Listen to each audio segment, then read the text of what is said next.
Assalamualaikum warahmatullahi wabarakatuh. Halo semuanya, di sini kami dari kelompok 4 akan mempresentasikan hasil diskusi kami tentang materi kuliah tentang dasar-dasar kepemimpinan dari mata kuliah pengantar manajemen. Sebelumnya, perkenalkan kami dari kelompok 4. Ada 4 orang anggota, yaitu ada Nita Nurul Firdaus, saya sendiri Dinasya Ramadan, William Vito Krisnawan, dan Devita Pratiwi Maharani. Nah, sebelum kita masuk ke studi kasus lebih lanjut, kita harus tahu apa sebenarnya pemimpin. Jadi, pemimpin adalah seseorang yang dapat mempengaruhi orang lain dan juga mempunyai otoritas manajerial. Nah, untuk pemimpin, biasanya dia memimpin suatu kelompok yang terdiri dari 2 orang atau lebih, baik itu organisasi maupun keluarga. Selanjutnya, ada kata pemimpin, tapi ada juga kata kepemimpinan. Nah, perbedaan dari keduanya apa sih? Jadi, kalau pemimpin merupakan orang yang memimpin, sedangkan kepemimpinan merupakan kemampuan pemimpin untuk mengendalikan, memimpin, mempengaruhi pikiran, perasaan, dan juga tingkah laku orang lain untuk mencapai suatu tujuan yang telah ditentukan sebelumnya. Selanjutnya, ada hal yang perlu digarisbawahi nih. Jadi, pemimpin itu tidak sama dengan manajer. Nah, perbedaannya apa? Kalau manajer, biasanya posisinya itu ditunjuk dan dia dapat mempengaruhi orang lain berdasarkan pada wewenang formal yang melekat pada posisinya, dan dia tidak memerlukan keterampilan dan kemampuan untuk menjadi pemimpin. Sedangkan pemimpin, dia tuh ditunjuk atau muncul dari dalam kelompok kerja, dapat mempengaruhi orang lain untuk bekerja melebihi tindakan yang diperintahkan oleh otoritas formal, dan tidak semua pemimpin dapat menjadi seorang manajer. Nah, kenapa demikian? Karena kemampuan mempengaruhi itu tidak menjamin kemampuan merencanakan, mengoordinasi, dan juga mengendalikan. Leadership Trait Theory atau teori karakteristik kepemimpinan merupakan pendekatan pada teori kepemimpinan yang menekankan pada sifat pemimpin seperti kepribadian, motivasi, nilai atau keterampilan yang dimiliki. Hal yang dimaksud adalah karakteristik yang membedakan pemimpin dan bukan pemimpin. Berikut adalah karakteristik kepemimpinan. Oke, selanjutnya kita bahas tentang karakteristik kepemimpinan. Nah, sebelum kita masuk ke dalam karakteristik kepemimpinan, kita harus mengetahui dulu tentang teori-teori kepemimpinan. Pada teori awal kepemimpinan, itu berfokus pada 2, yaitu pemimpin dengan teori karakter kepemimpinan, dan yang kedua itu bagaimana pemimpin berinteraksi dengan anggotanya, yaitu teori perilaku pemimpin. Nah, untuk teori karakteristik kepemimpinan itu diteliti ada 7 ciri yang diasosiasikan dengan kepemimpinan yang berhasil. Di antaranya adalah mengarahkan, kehendak memimpin, kejujuran dan integritas, ekstraversi, kepercayaan diri, kecerdasan, pengetahuan yang relevan dengan pekerjaan. Lalu selanjutnya ada bentuk kekuasaan. Nah, dalam bentuk kekuasaan itu dibagi menjadi 5 menurut Kiniki dan Fugate tahun 2018, yaitu legitimate, coercive, reward, expert, and reference. Masing-masing mengambil pendekatan yang berbeda dalam mempengaruhi orang lain dan memiliki kelebihan dan kekurangan. Kita bahas yang pertama, legitimate power atau kekuasaan yang sah. Nah, kekuasaan ini berasal dari posisi resmi yang diperoleh berdasarkan konsekuensi hierarki atau dengan SK, surat keputusan yang sah. Baik itu dalam suatu organisasi birokrasi ataupun pemerintahan. Nah, dalam SK tersebut, seseorang dapat menduduki posisi tertentu dan memiliki hak dan wewenang untuk memberikan perintah ataupun instruksi kepada bawahan atau anggota TIK berkewajiban untuk mengikuti instruksi tersebut. Nah, secara empiris, legitimate power ini memiliki positif dan negatif. Salah satu sisi positifnya adalah kekuasaan tersebut digunakan untuk membangun kinerja karyawan. Sedangkan salah satu sisi negatifnya adalah ketika untuk mengancam atau merendahkan orang yang posisinya berada di bawah secara struktural. Selanjutnya ada coercive power atau kekuasaan paksa. Adalah kekuasaan yang didasari karena kemampuan atau seorang pemimpin untuk memberi hukuman dan melakukan pengendalian terhadap bawahannya. Seorang pemimpin memiliki wewenang untuk memberikan ancaman atau hukuman kepada bawahannya apabila mereka tidak mengikuti perintah sesuai yang diinstruksikan. Nah, lalu selanjutnya ada reward power. Nah, reward power disebut juga sebagai kekuasaan penghargaan atau balas jasa, di mana tipe kekuasaan ini tuh pemimpin mempengaruhi perilaku dan tindakan dari orang-orang yang dipimpinnya melalui pemberian hadiah atau penghargaan bagi bawahan yang bersedia mengikuti arahan-arahannya. Contohnya itu seperti gaji, upah, dan bonus ataupun yang lainnya. Selanjutnya ada referent power. Referent power ini adalah sumber kekuatan atau kekuasaan yang diperoleh seorang pemimpin atas dasar kekaguman akan wibawa, karisma, ataupun karakteristik yang dikagumi oleh para pengikutnya. Dengan atribut-atribut tersebut, seorang pemimpin akan mampu untuk menggerakkan orang lain untuk melakukan sesuatu untuknya. Lalu yang terakhir ada expert power. Nah, expert power adalah kekuatan atau kekuasaan yang diperoleh untuk pemimpin dikarenakan mereka memiliki keahlian atau keterampilan khusus yang mana keahlian tersebut jarang dimiliki oleh orang lain. Hal ini menyebabkan bawahan akan patuh karena percaya bahwa sang pemimpin memiliki pengalaman, pengetahuan, dan kemahiran konseptual dan teknikal. Basis kekuasaan seperti ini tidak terpaku pada struktur. Setiap individu yang memiliki keterampilan atau keahlian di bidangnya biasanya dapat dipercaya oleh manajer untuk membimbing karyawan lain dengan benar. Nah, selanjutnya di next slide itu ada pendekatan kepemimpinan modern.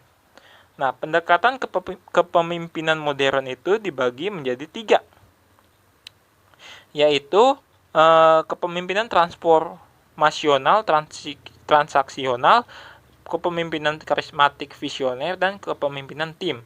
Untuk kepemimpinan transformasional dan transaksional itu untuk transaksional itu pemimpin yang memandu atau memotivasi bawahannya ke arah sasaran yang telah ditetapkan dengan menjelaskan peran dan tugas-tugas mereka. Selanjutnya kepemimpinan transformasional itu dia pemimpin yang menginspirasi bawahannya untuk mencapai extraordinary outcomes. Selanjutnya ada kepemimpinan karismatik atau dan visioner. Untuk kepemimpinan karismatik itu pemimpin yang antusias, percaya diri, yang kepribadian dan tindakannya mempengaruhi orang lain untuk berperilaku pada cara tertentu.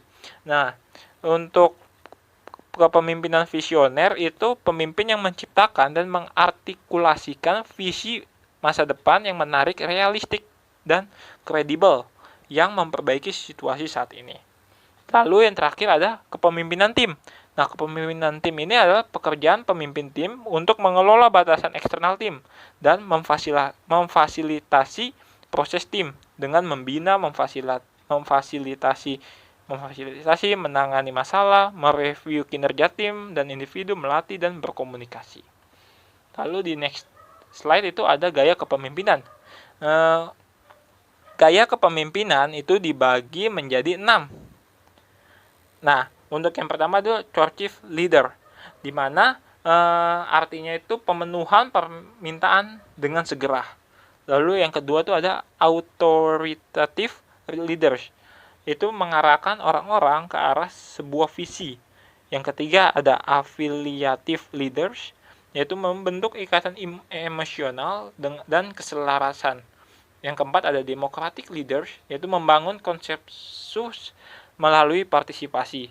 Yang kelima ada pacing leaders, yaitu mengharapkan keunggulan dan self-direction. Yang keenam ada coaching leaders, yaitu membangun orang untuk masa depan. Kali ini kita akan membahas pemimpin berjiwa milenial yang sangat menginspirasi. Beliau merupakan seorang pengusaha Indonesia yang saat ini sedang diamanahi menjadi Menteri Pendidikan dan Kebudayaan Republik Indonesia di masa Kabinet Indonesia Maju. Beliau adalah Pak Nadiem Makarim. Pak Nadiem Makarim merupakan sosok yang dikenal sebagai pendiri Gojek, yaitu sebuah perusahaan teknologi ciptaan anak bangsa menyediakan layanan angkutan melalui jasa ojek yang saat ini sangat sukses di Indonesia. Perusahaan yang didirikan pada tahun 2010 ini awalnya hanya memiliki partner kerja sebanyak 20 driver Gojek. Namun, saat ini telah menjadi perusahaan yang sangat besar yang telah tersebar di 4 negara dengan lebih dari 20 layanan dan mampu menyerap partner kerja hingga lebih dari 2 juta orang. Kehadiran Gojek berhasil membawa dampak positif dari aspek sosial dan ekonomi bagi Indonesia. Pantas saja setelah 10 tahun berkiprah, Gojek berhasil menyandang predikat Dekakorn, yaitu julukan bagi startup yang memiliki valuasi di atas 10 miliar US dollar atau setara dengan 140 triliun. Wah, keren banget kan salah satu perusahaan anak bangsa ini? Eits, tapi kali ini kita tidak mau membahas tentang perusahaan Gojek. Namun, kita akan membahas lebih khusus tentang kepemimpinan Pak Nadiem Makarim. Bentuk kekuasaan kepemimpinan Pak Nadiem Makarim memiliki basis kekuatan expert power, di mana kunci kekuatan diperoleh dari kemampuan intelektualitas yang ia miliki. Tentu, pria lulusan Master Business of Administration Harvard University tidak perlu diragukan lagi kemampuannya. Nadiem memang terbukti sebagai seorang yang terus mengemban diri dengan belajar.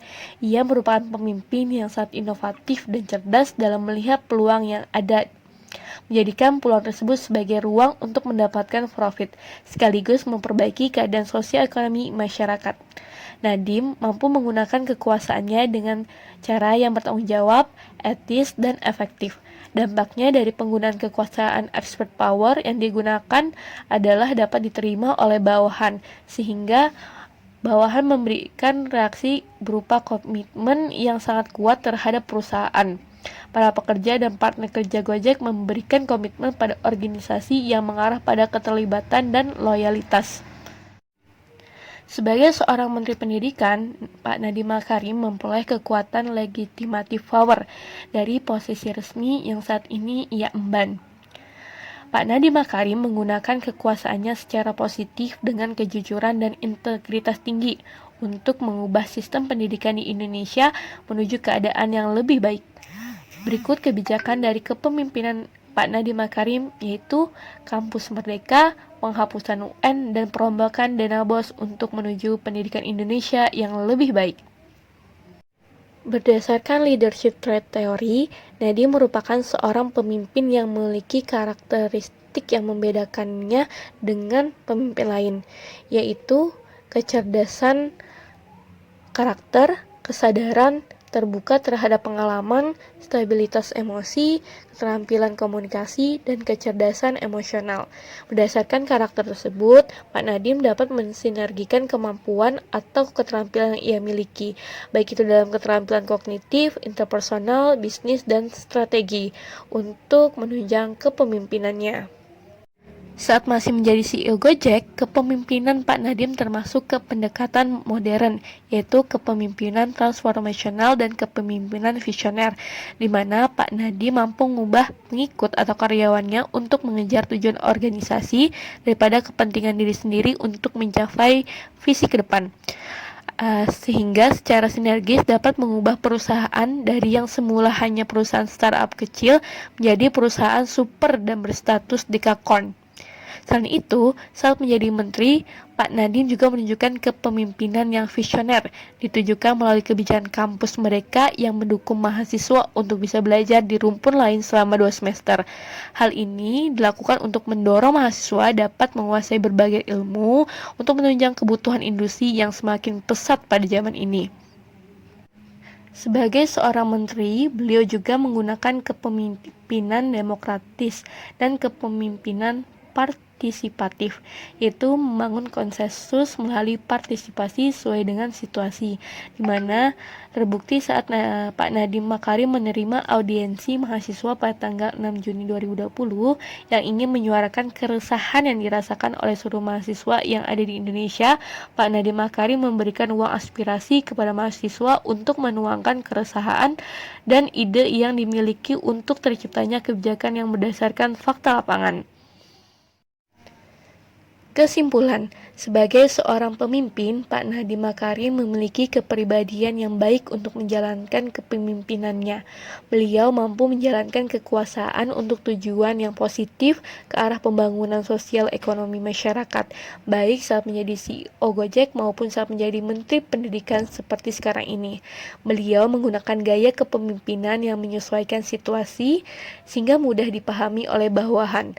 Pada akhirnya, kepemimpinan beliau bisa membawa komitmen dan loyalitas bagi perusahaan dan juga bagi negara.